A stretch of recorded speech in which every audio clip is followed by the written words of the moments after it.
Economics का एक बुनियादी नियम है, जिस चीज पर टैक्स बढ़ता है वो महंगी हो जाती है।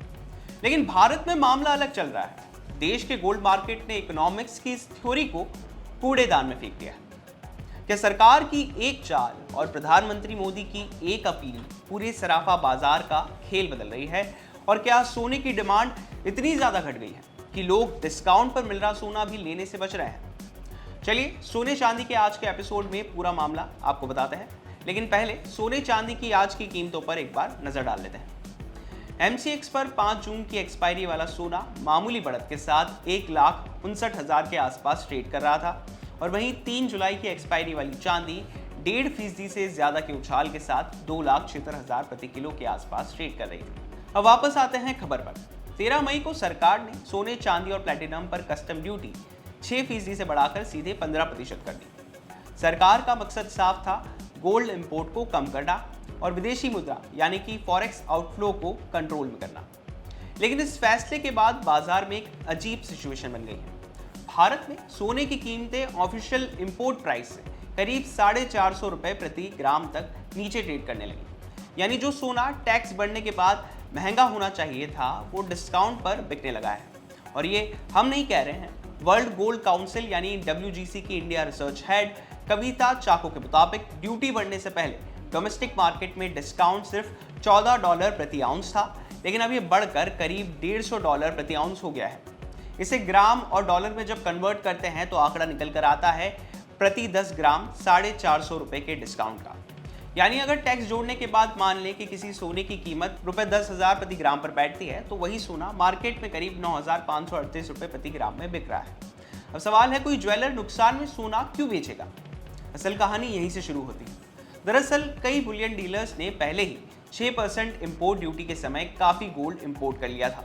फिर अचानक सरकार ने ड्यूटी बढ़ा दी और उसी दौरान प्रधानमंत्री नरेंद्र मोदी ने लोगों से अपील भी की थी कि 1 साल तक सोना ना खरीदें। बस यहीं से डिमांड पर बड़ा असर पड़ा।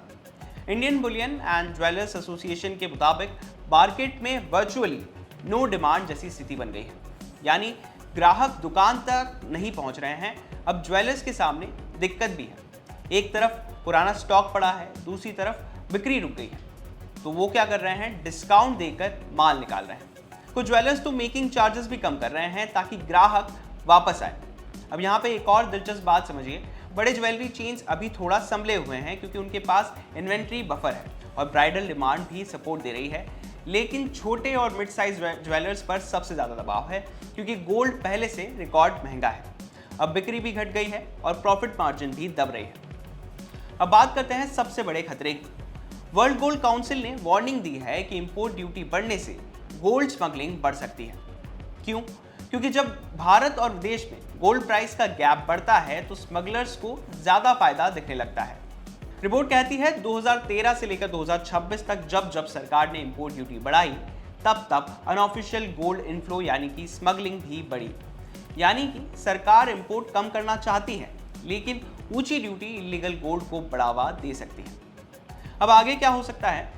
वर्ल्ड गोल्ड काउंसिल का अनुमान है कि 2026 में भारत की गोल्ड डिमांड 50 से 60 टन तक गिर सकती है, यानी करीब 10% की गिरावट संभव है। हालांकि आगे गोल्ड प्राइस, महंगाई, लोगों की आमदनी और मॉनसून जैसे फैक्टर्स भी डिमांड तय कर सकते हैं। लेकिन फिलहाल भारत का गोल्ड मार्केट एक अजीब मोड़ पर खड़ा है। एक तरफ सरकार इंपोर्ट कम करना चाहती है, दूसरी तरफ ज्वेलर्स डिस्काउंट देकर बिक्री बचाने की कोशिश कर रहे हैं और तीसरी तरफ स्मगलिंग का खतरा बन गया है। कुल मिलाकर कहें तो भारतीय गोल्ड मार्केट इस समय वेट एंड वॉच की स्थिति में है। डिस्काउंट की सेल खुली है लेकिन खरीदार अपनी जेब पर हाथ रखकर बैठे।